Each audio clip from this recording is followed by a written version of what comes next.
지난주에 하나님의 의로우신 심판에 대해서 우리는 형벌을 피할 수 없고 우리 자신이든 타인에 의해서든 반드시 그 죄값을 치러야만 한다는 말씀의 교리를 생각해 보았습니다.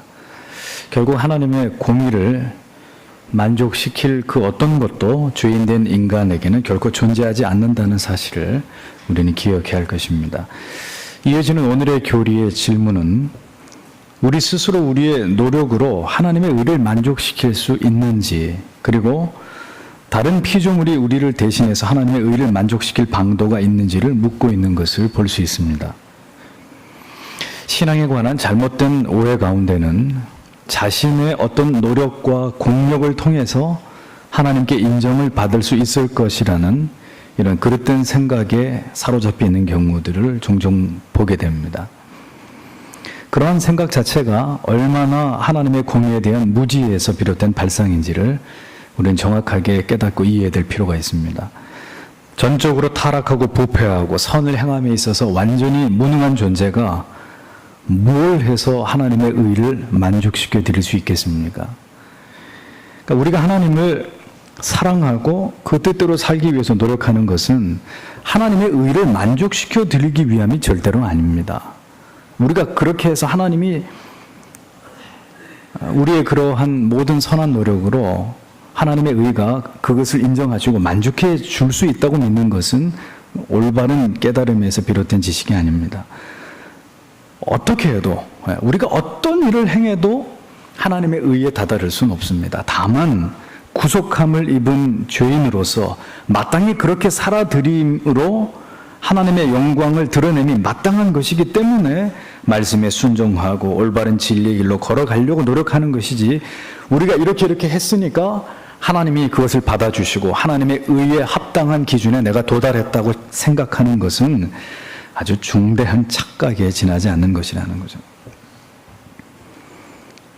재산이 많은 사람이 있다고 가정해보죠. 그 사람이 도대체 얼마의 헌금을 드려야 하나님께서 그의 행위를 의로 인정해 주시겠습니까? 전도를 열심히 하는 성도님이 계신다고 생각해보죠. 그분이 도대체 몇 사람의 영혼을 하나님께로 인도하면 하나님이 그의 행위를 보고 선하다, 의롭다라고 인정해 주시겠냐는 겁니다. 기도를 열심히 하는 성도가 있다고 가정해보죠. 그가 하루에 몇 시간 동안을 하루도 빠지지 않고 기도해야 하나님이 그의 행위가 의롭다라고 인정해 주시겠습니까? 이러한 모든 것으로 무엇인가 자신이 하나님께 인정을 받고자 하는, 마치 자신이 대단한 믿음을 가진 신자라고 착각하게 만드는 이런 모든 생각과 행위들이 모두 하나님의 공의의 기준에서 결코 적합하지 않은 인간의 오만함일 뿐이라는 것을 우리는 기억해야 합니다. 은혜를 제대로 받고 자신이 정말 예수의 그 은혜와 사랑 때문에 구속함을 입은 하나님의 자녀라는 것을 정확히 깨달은 사람은 죽었다가 깨어나도 자기를 높인다고 하는 것은 상상할 수 없는 이야기가 되는 거예요. 죄인들에게는 아무것도 하나님께 드러낼 의의가 없다는 사실, 아무런 공로가 될 만한 그 어떤 것도 우리에게는 전혀 없다는 사실을 여러분들은 절대로 잊어버리시면 안 됩니다.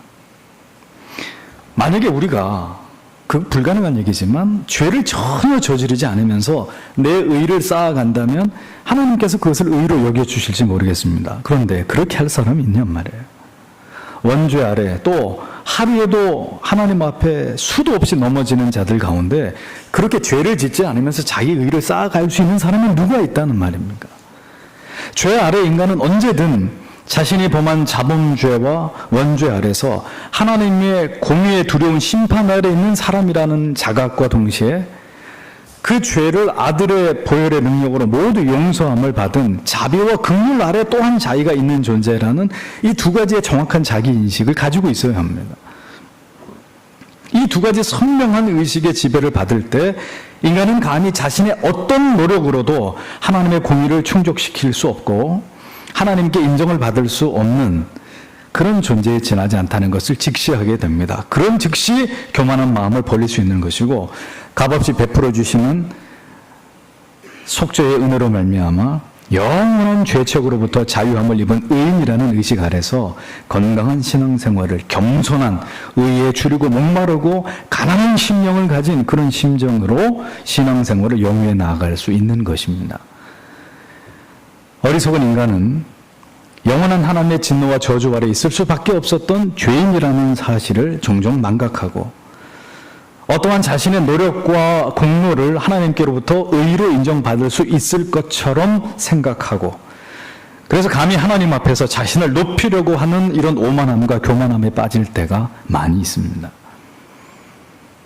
입술로는 나 같은 죄인이 참으로 부끄럽다는 고백을 수없이 하면서도 그의 삶은 전혀 하나님 앞에 겸손하지도 진리 앞에 머리를 조아리지도 않는 그리고 자기가 행한 어떤 선과 의의가 은근히 드러나서 그것으로 자기의 명예가 높아지고 은근히 자기가 과시되는 것을 즐기려고 하는 이런 악한 모순에 사로잡혀 있는 것이 바로 오늘 우리들의 모습이라는 겁니다. 누가 알아주지 않나. 입으로는 죄인이라고 난 참 하나님 앞에 부끄러운 사람이라고 하면서도 또 한편 자기는 알려지기 원하고 인정받기를 원하고 대접받고 싶어하는 이런 모순이 우리 안에 있다는 겁니다. 내가 상대적으로 다른 사람보다 더 낫다고 여기는 착각에 사로잡혀서 잘못된 우월감을 가지고 교만하게 하나님을 섬기는 이런 경우도 허다합니다. 하나님께서 주신 은사가 내 자신을 드러내고 자구하기 위한 그런 목적이라면 그런 은사는 차라리 그에게 없는 게 더 낫단 말이죠. 없는 게. 진리 앞에서 하나님의 공의로움과 인간의 죄된 실존을 바르게 이해한 사람은 하이델베르크 유래문답 14번이 정의하듯 우리는 결코 하나님의 의를 만족시킬 수 없고 오히려 우리는 날마다 죄를 증가시키면서 죄책을 가중시키고 있을 뿐인 심히 어리석고 한심한 그런 죄악된 존재일 뿐이라는 이 고백에서 절대로 벗어날 수 없게 되는 거예요. 날마다 이 진리가 우리를 짓누르면서 우리는 죄인이다. 정말 하나님의 은혜가 아니고서는 나 같은 죄인은 절대로 용서받을 수 없고 천국에 갈 수 없는 나는 그러한 미천한 존재에 지나지 않다. 이 의식에서 벗어날 수가 없는 거예요. 가장 가증한 것이 무엇인 줄 아십니까? 자신이 용서받을 수 없는 죄인이라는 사실을 망각하고 자꾸 자신을 다른 성도에 비해서 우월하다고 여기려는 그런 작태들입니다. 자신의 의를 드러내려고 하는 사람들의 어리석은 주장들입니다. 교회 직분이 완장이니까 그거 차고 의시되고 뽐내고 대접받으려고 하고 다 정말 신앙이 뭔지를 전혀 모르는 사람들이에요. 우리는 그 어떤 충성과 헌신과 희생을 하고도 이것을 내가 한 것이라고 내가 그 누구보다도 더 많이 드렸다고 말할 수 있는 그런 사람들이 되어서는 절대로 안 되는 겁니다. 그런 자리에 오르는 즉시 우리는 신자라는 타이틀을 잃어버리는 거예요. 은혜와 깨달음이 깊어가면 깊어갈수록 그 성도에서 발견되는 가장 뚜렷한 징후는 바로 자신이 누구보다도 이 예배당 안에 있는 그 누구보다도 더 큰 죄인이라는 사실에 대한 자각입니다. 그래서 사도 바울은 자신을 죄인 중에 괴수다. 그렇게 부르기를 주저하지 않았습니다. 선과 의와 거룩에 대해서 자신은 전적으로 부패하고 무능하며 가장 연약한 자라는 이 자신에 대한 정직한 인정이 있는 사람만이 진정으로 성화되어져 가고 있는 성도라 여길 수 있는 것입니다. 지난주에 설명드린 바대로 하나님의 공의를 만족시킬 수 있는 방법은 두 가지뿐이라고 했습니다. 첫째는 율법을 완전하게 지키거나 아니면 율법을 지키지 못한 것에 대한 형벌을 완전하게 달게 받거나. 자, 그러면 묻겠습니다. 두 가지 중에 어떤 것을 우리가 행할 수 있습니까? 아무것도 없잖아요. 율법을 완전히 지킬 수도 없고 또 율법의 그 형벌을 우리가 감당할 수 있을 만큼 우리는 강하지 않습니다. 만약 여러분이 무엇인가를 통해서 하나님께 내가 보상을 드릴 수 있다고 믿는다면 많은 헌금을 들여서 보상을 하든 많이 기도를 해서 보상을 하든 많은 봉사를 해서 하나님께 보상을 드릴 수 있다고 믿든 그렇게 생각하는 그 즉시 여러분들은 하나님 앞에 지극히 교만한 자의 자리에 서게 될 수밖에 없다는 사실을 기억하셔야 합니다. 아무것도 할 수 없어요. 하늘의 별을 따는 충성을 했어도 하나님 내가 이런 충성을 했거든요. 저를 알아주십시오 라고 절대로 말할 수 없는 것이 부패한 우리 인생들이랍니다. 우리 안에는 그 어떤 선도 존재하지 않습니다. 하루 종일 나를 위해서 살지 않고 남을 위해서만 내가 하루 종일 살았다 하더라도, 하루 종일 집에 있으면서 그 어떤 죄도 짓지 않고 가만히 있었다고 해도, 수많은 돈을 들여서 가난한 사람들을 돕고 고통당하는 사람을 도와주었다고 해도 그러한 우리의 노력과 행동으로 결국 하나님 앞에 그것이 의가 될 수 없다는 사실을 절대로 잊어버리시면 안 돼요. 자꾸 하나님께서 알아주시고 사람들이 알아주기를 바라는 그 마음이 바로 교만인 것이고, 하나님께서 무엇을 원하시는지 아직도 깨닫지 못한 증거가 되는 것이라는 겁니다. 우리는 날마다 무너지고 또 무너지면서 나는 아무것도 아닌 것을 날마다 고백하고, 그리고 또 고백해야만 하는, 전적으로 타락하고 부패한 존재에 불과하다는 그런 자기 자신에 대한 신랄한 의식이 언제나 우리에게서 절대로 멀어져서는 안 되는 것입니다. 그건 신자이기를 포기하는 거예요. 결국 하나님의 공의를 만족시켜 드릴 수 없고 결코 죄의 부채를 갚을 방도가 영원히 내 안에는 없다는 것을 날마다 죄를 범하고 또 각오와 결단을 다시 깨트리는 이런 자신을 보면서 처절하게 그것을 느끼고 깨달아야 되는 것입니다. 이러한 자신에게 맛본 철저한 무력감과 좌절감만이 우리를 겸손하게 하고 우리의 영원한 대속주가 되시는 그리스도만을 더욱 높이고 그 십자가만을 더욱 겸손케 붙들게 하는 경건한 동기를 우리의 영혼 가운데 부여해 줄 뿐이라는 것을 올바르게 이해하셔야 되는 것입니다. 하나님 앞에서 넘치는 은혜를 받아서 회심을 하고 각성을 하고 거듭난 사람들은 하나님에 대한 지극한 사랑과 경외함 속에서 지극히 하나님을 높이며 하나님을 기쁘시게 해드리려는 그런 열망을 가지고 죄를 혐오하는 삶을 살아가기 시작합니다. 그러면서 지속적으로 공급되는 은혜를 맛보면서 자신의 삶을 총체적으로 급격히 개혁하고 싶은 마음과 충동에 이끌리게 되어 있습니다. 그런데 그렇게 되어져 갈 무렵에 또 한 번 큰 벽에 부딪히는 체험을 하게 되어 있습니다. 그렇게 하면 할수록 급격히 자신이 얼마나 선과 의와 그리고 하나님의 뜻에 대해서 무능하고 무력하고 연약하고 게으른지를 처절하게 깨닫게 되는 체험을 하게 되기 때문입니다. 회심만 하면 다 된 줄 알았는데, 거듭나게만 하면 다 된 줄 알았는데, 그래서 막 죄를 미워하고 더 주께 가까이 정말 예배를 열심히 드리고 말씀을 사모하고 그렇게 되면 다 된 줄 알았어요. 근데 그렇게 가는 가운데 그 은혜와 뜨거움이 계속 유지가 되냔 말이에요. 마귀는 우리를 가만히 내버려 두고 구경만 하고 있습니까? 어떻게 돼요? 은혜가 충만했었지만 시간이 갈수록 자꾸 무너지고 넘어지고 쓰러지는 나를 발견하게 되는 거예요. 그게 너무너무 고통스러운 거죠. 내가 이거밖에 안 되는 인간이었나?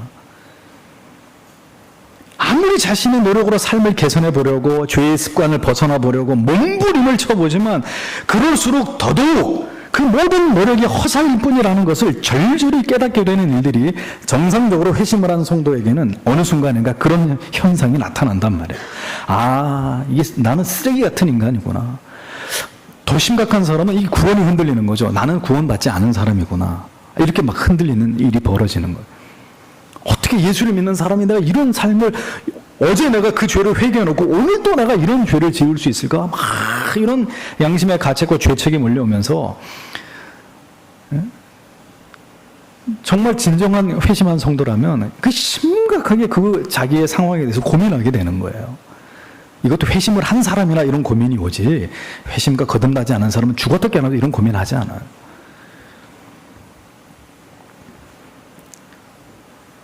그리고 자기가 의를 향한 그 어떤 노력도 모두 허사일 뿐이라는 것을 절절히 깨닫게 됩니다. 이런 반복적인 자신에 대한 처절한 실망을 통해서 마침내 하나님을 경외하는 그 영혼은 한 가지의 진리를 더 여기서 깨닫게 되는데, 그것은 바로 내 안에 결코 선한 것이 없으며 스스로 의로워지고자 하는 그 어떤 노력도 결국은 이룰 수 없다는 사실을 발견하게 되는 것이라는 겁니다. 그렇게 될 때 이제 그가 달려가게 되는 곳은 어디냐? 예수 그리스도의 십자가. 결코 우리를 거절하지 않으시는 그 은혜의 품으로 오직 하나님의 은혜를 덧입기 위해 나아가고자 하는 겸손한 마음을 그제서야 품게 되는 거죠. 그때가 돼야 십자가의 그 위대함이 더 확실하고 더 분명하게 한 사람의 영혼 가운데 각인되는 것이란 말이죠. 그 전까지는 십자가의 의미를 잘 이해하지 못합니다. 물론 처음에 회심할 때 이루 말할 수 없는 그 주님의 사랑, 나에 대한 어떤 그분의 어떤 보혈의 흘리심에 대한 희생, 그런 나를 하나님이 건져주셨다는 것에 대한 감격, 이런 것도 있지만 이제 그 십자가가 이 과정을 지나가면서 더 새롭게 우리에게 또 다른 각도로 다가오는데, 그건 뭐냐? 내가 피할 곳은 오직 예수밖에 없다. 예수의 십자가 아래 밖에는 없다라는 사실을 선명하게 깨닫게 되는 거죠.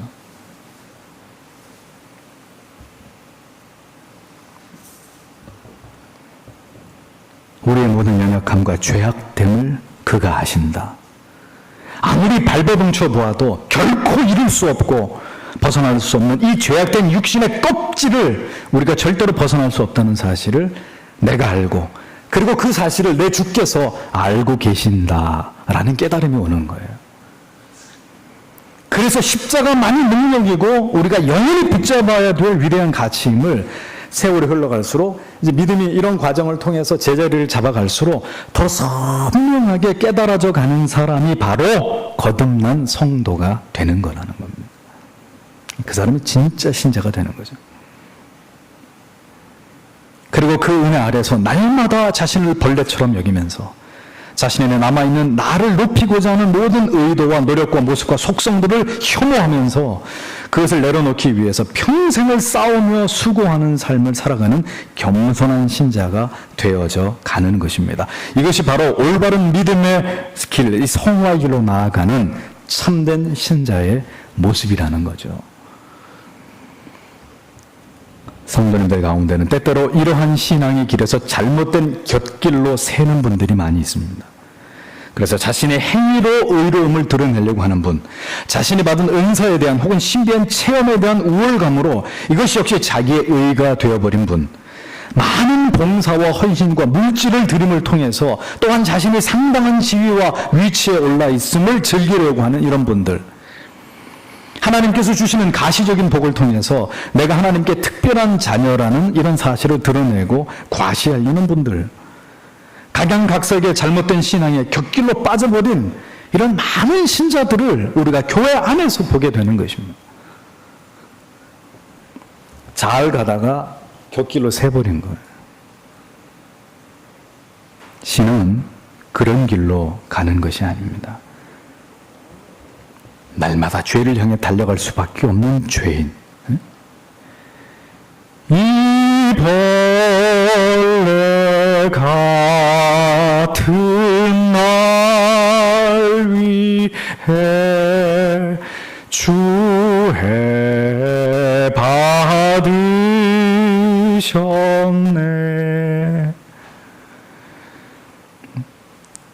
날마다 엎드리고 조아리면서 나 같은 죄인 구원해 주신 그 주의 은혜에 감사하면서 하루하루 주 앞에서 그렇게 살아가는 것으로 감사하게 여기는 그 신앙이 바로 하나님께서 우리에게 바라시는 그 진정한 믿음이라는 거예요. 하나님께서는 그 어느 다른 피조물에게 우리를 대신해서 하나님의 의를 궁극적으로 만족해 하시는 법을 두시지 않았습니다. 두 번째 교리가 그 얘기를 하고 있습니다. 구약시대 제사를 통해서 우리의 죄를 대신해서 희생되는 짐승들이 있었지만 그 짐승은 오직 단회적인 속죄의 효력을 가질 뿐 영원한 속죄의 제물이 될 수 없었습니다. 우리를 죄로부터 영원히 사명하고 방면해 줄 수 있는 하나님의 공의를 만족시킬 수 있는 어떤 다른 피조물도 제물도 존재하지 않았습니다. 인간에게는 결코 자신의 죄도 혹은 그 누구의 죄도 대신해서 감당할 수 있는 능력이라고 하는 게 우리 안에는 존재하지 않아요. 그러니까 카톨릭이 말하는 면죄부나 이런 것들이 다 정신 나간 소리들인 거죠. 어떤 인간의 행위로 그것을 공로 삼아 구원을 얻겠다고 하는 이런 모든 의도와 발상과 교리들이 철저하게 성경의 진리와 다르다는 것을 이해해야 됩니다. 자, 자신이 결코 의롭지 않는 존재라는 것을 인식함과 동시에 또한 그 누구의 죄도 내가 대신할 수 없고 그 누구에게도 우리의 죄를 전가할 수 없다는 것을 우리는 기억해야 합니다. 우리가 그 어떤 것으로든 나의 죄나 나의 자녀의 죄나 혹은 우리의 가족의 죄를 대신할 수 있다고 믿는 그 어떤 시도도 악할 뿐이라는 것을 잊지 마십시오. 예를 들면 이런 거죠.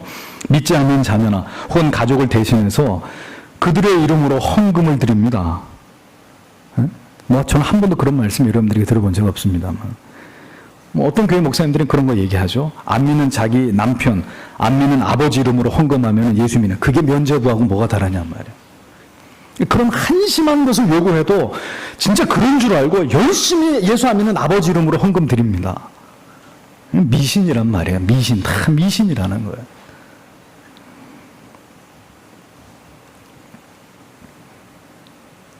그럼 믿지 않는 가족들의 이름을 대신해서 헌신을 한다든지 봉사를 한다든지 하나님을 기쁘시게 하는 게 결코 아닙니다. 하나님께서는 그 당사자의 영혼과 믿음과 그 고백을 원하시지 그의 이름을 대신해서 드리는 헌금이나 헌신 따위를 받으시고 그를 향한 지엄한 법과 징계를 철회하시는 그런 하나님이 아니시란 말이에요. 내가 대신 기도해서 어떻게 우리가 중보자예요? 우리가 대신해서 뭘 어떻게 할 수 있는데?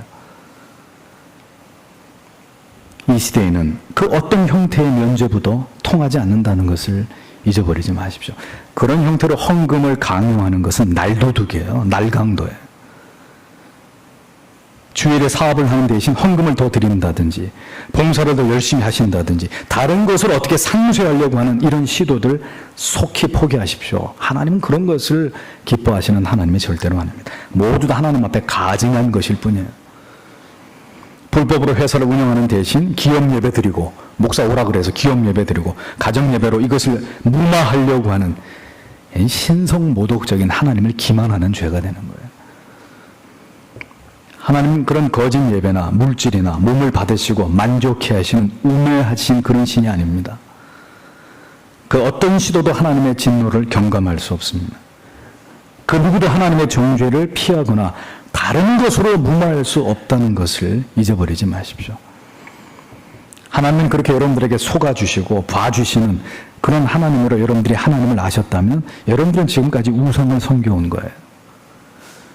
죄에 대한 철저한 인정, 그리고 죄를 반드시 벌하시는 하나님의 공의에 대한 그러한 지식이 우리 안에 올바를 때 그 공의의 하나님의 심판으로부터 피할 길이 무엇인지를 진지하게 모색하게 되어 있습니다. 여기까지 진지한 사유를 통해서 고뇌해 본 적이 없는 사람은 아직도 신앙이 무엇인지에 대해서 많은 부분 진지한 이해가 결여되어 있는 사람이라고 보아도 무방한 거예요. 죄에 대한 하나님의 두려운 심판에 대한 고뇌는 자연히 우리를 구원자이신 참 중보자이신 예수 그리스도 앞으로 데리고 갑니다. 우리에게 오직 그리스도만이 절대적으로 필요하다는 사실을 진지하게 인식하게 만듭니다. 물론 그렇게 해서 모두 진지하게 예수 그리스도를 찾고 십자가를 견고하게 붙들 수 있다면 얼마나 좋겠습니까? 그러나 인생은 그렇게 진지하지 못합니다. 예수 그리스도 안에서 참된 자유와 평강과 은혜를 누리기보다는 죄인들은 세상으로 나아가서 눈에 보이는 부와 번영과 풍요와 쾌락 속에서 그릇된 위로와 평안을 찾으려고 할 때가 더 많이 있는 것이 우리 죄인들의 속성입니다. 어리석고 미련하게 짝이 없는 죄인들이 그렇게 진지하게 스스로의 노력으로 그리스도를 찾으려고 하지 않으니 어떻게 합니까? 하나님은 오늘도 크고 작은 고난과 시련과 실패의 관계의 깨어짐을 통해서 주님 앞으로 나아오도록 오늘도 이렇게 강권하시는 하나님의 초대가 계속 되고 있는 거예요. 자기의 사랑하는 택한 백성들을 향해서. 그러므로 성도 여러분, 잊어버리지 마십시오. 어떤 피조물도 죄에 대한 하나님의 진노의 짐을 감당할 수 없고 다른 피조물을 그것으로부터 우리의 힘으로 우리의 의지로 구원해낼 수 없습니다. 우리는 그렇게 할 수 있는 힘이 없어요.